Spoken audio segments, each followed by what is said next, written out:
2012년 11월 라스베이거스의 마르케 데이클럽에서 전대미문의 파티가 벌어지고 있었습니다. 한 남성이 단 하룻밤에 $200만 이상의 샴페인을 터뜨리며 할리우드 스타들과 함께 광란의 밤을 보내고 있었죠. 레오나르도 디카프리오, 페리스 힐튼, 미란다 커 등 세계적인 배우와 셀럽들이 그의 요트와 파티의 단골 손님이었고, 그는 아시아의 위대한 개츠비라는 별명으로 불리며 전 세계 사교계를 휩쓸고 있었습니다. 그의 이름은 조로우로 말레이시아 출신의 사업가로 알려져 있었죠. 당시 30대 초반에 불과했던 그는 $2억 5천만 짜리 초호화 요트 에콰니미티를 소유하고 뉴욕 타임워너 센터에 $3천만 짜리 펜트하우스에 거주하며 할리우드 영화 더 울프 오브 월스트리트에 $1억 투자한 것으로 알려져 있었습니다. 도대체 그 돈이 어디서 온 것인지를 그 누구도 의문을 품지 않았죠. 수년 후 세상은 충격적인 진실을 알게 됩니다. 조로우가 뿌리고 다닌 그 천문학적인 돈은 사실 말레이시아 국민들의 피땀 어린 세금이었습니다. 말레이시아의 나집 총리와 손을 잡고 국가 발전을 위해 설립된 국부펀드 1MDB에서 무려 $45억 이상을 빼돌렸던 것입니다. 이것은 단순한 횡령 사건이 아니었고 한 국가의 미래가 도둑맞은 이야기이며 탐욕이 어디까지 갈 수 있는지 보여주는 충격적인 사건이었죠. 1981년 11월 4일 말레이시아 북서부의 아름다운 섬 페낭에서 한 아이가 태어났고, 그가 바로 조로우였습니다. 조로우는 중국계 말레이시아인 가정의 셋째이자 막내로 태어났죠. 그의 아버지 레리 로우는 의류 회사의 지분을 매각하여 수백만 달러를 번 성공한 사업가였습니다. 어린 조로우는 페낭의 중린고등학교와 엄넨즈 국제학교를 다니며 평범한 유년기를 보내게 됩니다. 하지만 그의 아버지는 아들에게 더 넓은 세상을 보여주고 싶었고, 1998년 그렇게 16살의 조로우는 영국으로 떠나 세계에서 가장 명문 기숙학교 중 하나인 해로우 스쿨에 입학합니다. 해로우 스쿨은 윈스턴 처칠 전 영국 총리, 인도의 초대 총리 자와할랄 네루 등 수많은 세계 지도자들을 배출한 곳이었죠. 연간 학비만 $2만 넘는 이 학교에서 조로우는 중동과 아시아 왕족의 자녀들, 세계적인 부호 가문의 후손들과 함께 공부하게 됩니다. 조로우는 자신의 가족이 부유하다고 생각했지만 그곳에 모인 친구들의 재력에 비하면 그의 가문은 보잘것없는 수준이었습니다. 이들 사이에서 조로우는 자신의 부족함을 뼈저리게 느끼게 됩니다. 하지만 그는 열등감에 굴복하는 대신 놀라운 전략을 세웠고 거짓으로 자신의 이미지를 부풀리기로 결정한 것입니다. 1999년 해로우의 친구들이 방학을 맞아 말레이시아를 방문했을 때 조로우는 페낭의 한 억만장자로부터 호화 별장과 요트를 빌렸습니다. 그리고 그는 대담하게도 별장과 요트에 있던 실제 주인의 가족 사진을 자신의 가족 사진으로 교체했죠. 친구들은 이 모든 것이 그의 가문의 것이라고 믿었고 곧 그를 말레이시아의 왕자라고 부르기 시작했습니다. 2001년 조로우는 미국 펜실베이니아 대학교 와튼 경영대학원에 입학했고, 그곳에서 그는 공부보다 파티에 더 열중하게 됩니다. 그는 매주 호화 파티를 열었고 파티 전단지에는 항상 자신의 이름이 크게 박혀 있었죠. 그는 수백 병의 고급 샴페인을 사들여 클럽 전체에 뿌렸고, 이러한 행동으로 빠르게 학교 내에서 유명인사가 되었습니다. 하지만 이 시기 그가 만든 가장 중요한 인맥은 따로 있었고, 해로우 스쿨 시절부터 친분이 있던 리자 아지즈라는 청년이었습니다. 리자는 평범한 학생이 아니었고 말레이시아 부총리이자 차기 총리로 유력시되던 나집의 의붓아들이었던 것입니다. 조로우와 리자의 우정은 훗날 $45억 규모의 사기극을 가능하게 만드는 결정적인 연결고리가 되었죠.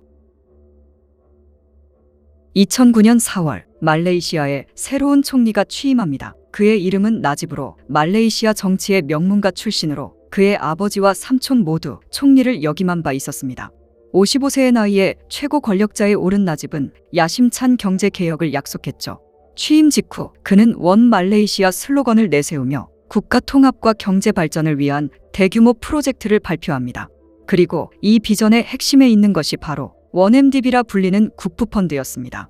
1MDB는 표면상으로는 훌륭한 목적을 가지고 있었죠. 말레이시아의 장기적인 경제 발전을 위해 전략적 투자를 하고 빈곤층을 돕고 국가의 에너지 안보를 강화하겠다는 것이었습니다. 초기 자본금은 $10억 책정되었고 나집 총리는 이 펀드의 자문위원회 의장으로서 모든 투자 결정에 대한 최종 승인권을 가졌습니다. 하지만 이 거대한 국부펀드 뒤에는 공식적인 직함 없이 모든 것을 조종하는 인물이 있었죠. 그가 바로 조로우였습니다. 그는 1MDB의 설립을 도왔고 총리와의 친분을 이용해 펀드의 핵심 의사결정에 깊숙이 관여합니다. 조로우가 총리에게까지 접근할 수 있었던 이유는 친구였던 리자와의 인맥 덕분이었죠. 그는 리자를 통해 그의 어머니 로스마와 가까워졌고 결국 총리에게까지 신뢰를 얻게 된 것입니다. 로스마는 나중에 말레이시아의 이멜다 마르코스로 불리게 되었고 그녀는 에르메스 버킨백에 대한 집착으로 유명했었죠. 1MDB의 첫 번째 대형 거래는 2009년 9월에 이루어집니다. 사우디아라비아의 석유 회사라고 알려진 페트로사우디 인터내셔널과의 합작 투자였습니다. 1MDB는 이 합작 사업에 10억 달러를 투자하기로 결정합니다. 하지만 이 거래에는 심각한 문제가 숨겨져 있었고 10억 달러 중 무려 7억 달러가 합작 투자와는 전혀 상관없는 곳으로 흘러갔던 것입니다. 이 돈은 스위스 은행의 비밀 계좌를 거쳐 조 로우가 통제하는 페이퍼 컴퍼니로 이체되었죠. 이것이 1MDB 사기의 시작이었습니다. 불과 몇 주 후 조 로우는 라스베이거스의 카지노에서 수백만 달러를 도박에 탕진하고 할리우드 스타들과 함께 호화 파티를 열기 시작했죠. 조 로우는 더 큰 돈을 빼돌리기 위해 더 정교한 방법이 필요하다는 것을 깨달았습니다. 그래서 그가 접근한 것은 세계 최대의 투자은행 중 하나인 골드만삭스였죠. 골드만삭스는 조 로우와 거래하는 것을 꺼렸고 그의 자금 출처가 불분명했기 때문입니다. 하지만 은행 내부에 탐욕에 눈이 먼 인물들이 있었습니다. 골드만삭스의 동남아시아 회장 팀 라이스너와 말레이시아 지사의 투자은행 부문장 로저 응이 바로 그들이었습니다. 2012년과 2013년 사이 골드만삭스는 1MDB를 위해 3차례의 대규모 채권 발행을 주관했고 총 규모는 무려 65억 달러에 달했습니다. 골드만삭스는 이 거래로 약 6억 달러의 수수료를 챙겼는데 이는 업계 평균 10배에 가까운 이례적인 금액이었습니다. 채권 발행으로 조달된 65억 달러 중 상당 부분은 합법적인 투자에 사용되지 않았죠. 조 로우와 그의 공범들은 복잡한 페이퍼 컴퍼니 네트워크를 통해 27억 달러 이상을 빼돌렸고 그 돈의 일부는 뇌물로 사용되었습니다. 말레이시아 정부 관료들, 아부다비 국부펀드 고위 임원들, 1MDB 내부 인사들에게 총 16억 달러가 넘는 뇌물이 전달되었죠. 나집 총리의 개인 은행 계좌에도 7억 달러 이상이 입금되었습니다. 2020년 10월 골드만삭스는 미국 법무부와 합의하여 29억 달러 이상의 벌금을 지불하기로 결정합니다. 이는 미국 해외부패방지법 역사상 최대 규모의 합의금이었습니다. 팀 라이스너는 2018년 유죄를 인정하고 정부 측 증인이 되었고 2025년 5월 그는 징역 2년을 선고받았습니다. 로저 응은 재판에서 유죄 판결을 받고 징역 10년을 선고받았습니다. 조 로우는 훔친 돈으로 할리우드를 정복하기로 결심합니다. 그는 나집 총리의 의붓아들이자 오랜 친구인 리자와 함께 레드 그레나이트 픽처스라는 영화 제작사를 설립하게 됩니다. 2011년 칸 영화제에서 레드 그레나이트는 자신들의 존재를 화려하게 알렸죠. 칸의 한 호화 별장에서 열린 파티에는 레오나르도 디카프리오, 브래들리 쿠퍼, 제이미 폭스 등 할리우드 스타들이 총출동했고 흥미롭게도 이 파티에 참석한 사람 중에는 조던 벨포트도 있었습니다. 그는 후에 더 울프 오브 월스트리트의 실제 주인공으로 자신이 과거 저질렀던 증권 사기로 유죄 판결을 받은 인물이었습니다. 그날 밤 조던 벨포트는 자신의 여자친구에게 뭔가 이상하다고 말했고 사기꾼이 사기꾼을 알아본 것입니다. 레드 그레나이트의 가장 유명한 작품은 마틴 스코세이지 감독, 레오나르도 디카프리오 주연의 더 울프 오브 월스트리트입니다. 조 로우는 이 영화에 1억 달러를 투자했고 아이러니하게도 금융사기를 다룬 영화가 실제 금융사기로 제작된 것입니다. 그때까지만 해도 디카프리오는 이 영화가 도둑맞은 돈으로 만들어졌다는 사실을 전혀 모르고 있었죠. 후에 미국 정부가 조사를 시작하자 디카프리오는 조 로우에게서 받았던 선물들을 모두 당국에 반환했습니다. 조 로우는 단순히 영화에 투자하는 것에 그치지 않았고 그 돈으로 셀럽들의 우정을 샀습니다. 페리스 힐튼, 킴 카다시안, 메건 폭스 등은 그의 파티에 출연료를 받고 참석했었죠. 블룸버그의 보도에 따르면 메건 폭스는 25만 달러, 페리스 힐튼은 10만 달러, 킴 카다시안은 5만 달러를 받았다고 합니다. 2014년 초 조 로우는 모델 미란다 커와 연인 관계가 됩니다. 그는 그녀에게 800만 달러 상당의 보석을 선물했는데 여기에는 세계에서 가장 큰 다이아몬드 중 하나인 핑크 다이아몬드도 포함되어 있었습니다. 스캔들이 터진 후 2017년 미란다 커는 이 보석들을 미국 정부에 반환했었죠. 조 로우가 훔친 돈으로 구입한 것들의 목록은 상상을 초월합니다. 그 중에서도 가장 눈에 띄는 것은 2억 5천만 달러짜리 초호화 요트 에콰니미티였습니다. 미국 법무부는 이 요트를 역사상 가장 큰 단일 압수 자산으로 묘사했었죠. 2018년 8월 말레이시아 정부가 바뀌고 스캔들이 완전히 드러난 후 이 요트는 인도네시아 발리 해안에서 압수되어 결국 1억 2,600만 달러에 매각되었습니다. 구매자는 카지노 재벌 겐틴 그룹의 회장 림콕 타이였습니다. 또한 조 로우와 그의 공범들은 미국 전역의 호화 부동산을 사들였죠. 총 압수 대상이 된 부동산은 12채로 그 총 가치는 3억 5천만 달러에 달했죠. 그리고 그는 예술품들도 사들였고 총 예술품 규모는 1억 3,700만 달러에 달했습니다.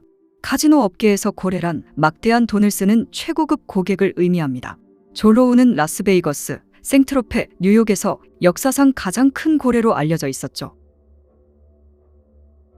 조 로우가 화려한 삶을 즐기는 동안 지구 반대편 영국 런던에서는 한 여성 기자가 끈질기게 진실을 추적하고 있었습니다. 그녀의 이름은 클레어로 1959년 말레이시아 사라왁주에서 태어난 여성이었죠. 영국인 아버지와 함께 사라왁에서 어린 시절을 보낸 그녀는 성인이 된 후 영국 BBC에서 기자로 근무하게 되었습니다. 은퇴 후 그녀는 사라왁의 열대우림 파괴와 원주민 권리 침해 문제를 다루는 웹사이트 사라왁 리포트를 설립합니다. 부패와 환경 파괴를 추적하던 클레어는 어느 순간 더 거대한 진실을 발견했고 그것은 말레이시아 정치의 핵심으로 이어지는 돈의 흔적이었습니다.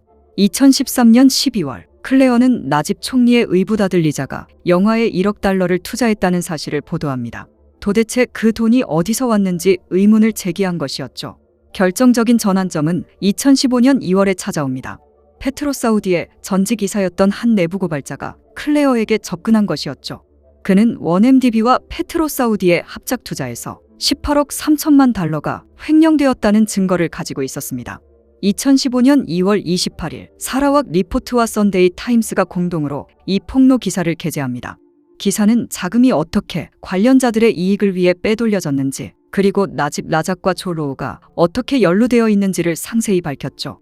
2015년 7월 클레어는 더욱 폭발적인 보도를 내놓았고 나집 총리의 개인 은행 계좌에 약 7억 달러가 입금되어 있다는 사실을 폭로한 것입니다. 나집 총리는 그 7억 달러가 사우디 왕가의 기부금이라고 주장했죠. 말레이시아 정부는 즉각 반격에 나섰고 사라왁 리포트 웹사이트는 말레이시아 내에서 차단되었으며 클레어에 대한 체포 영장이 발부되었습니다. 말레이시아 정부는 인터폴에 그녀에 대한 적색 수배령 발부를 요청했지만 인터폴은 이를 거부했죠. 보도 이후 국제사회의 관심이 원엠디비로 쏠리기 시작했고 가장 적극적으로 움직인 것은 미국 법무부였습니다. 원엠디비 스캔들에 대한 국민적 분노는 마침내 정치적 결과로 이어집니다.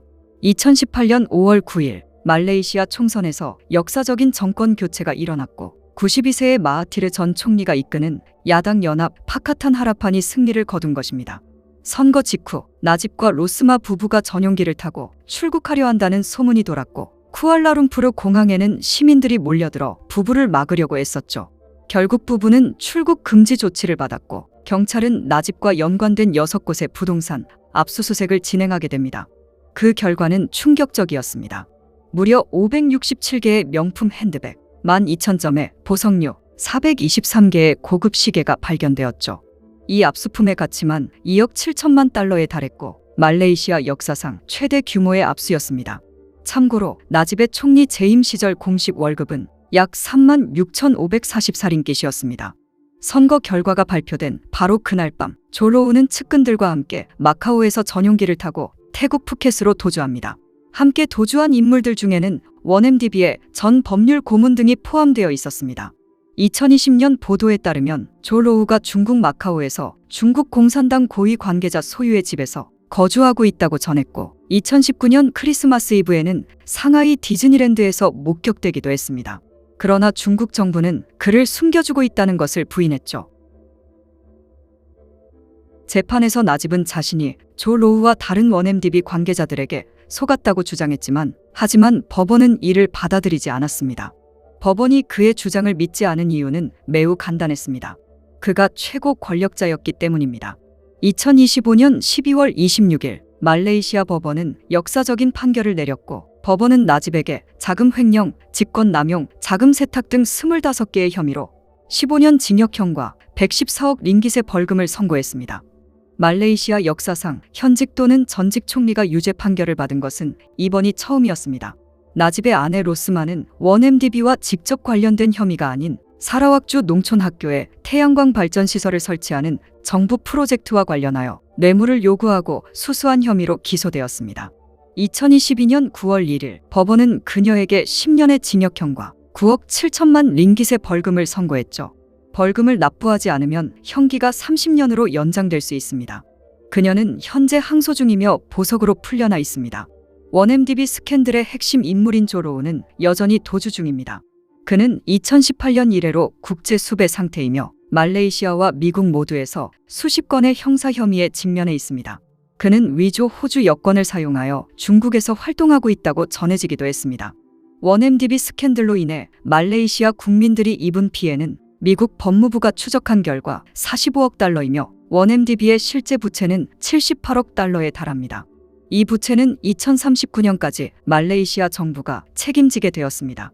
정보에 따르면 조로우는 현재 중국에서 비공식적인 보호를 받으며 상하이와 마카오 또는 미얀마에 있는 것으로 추정됩니다.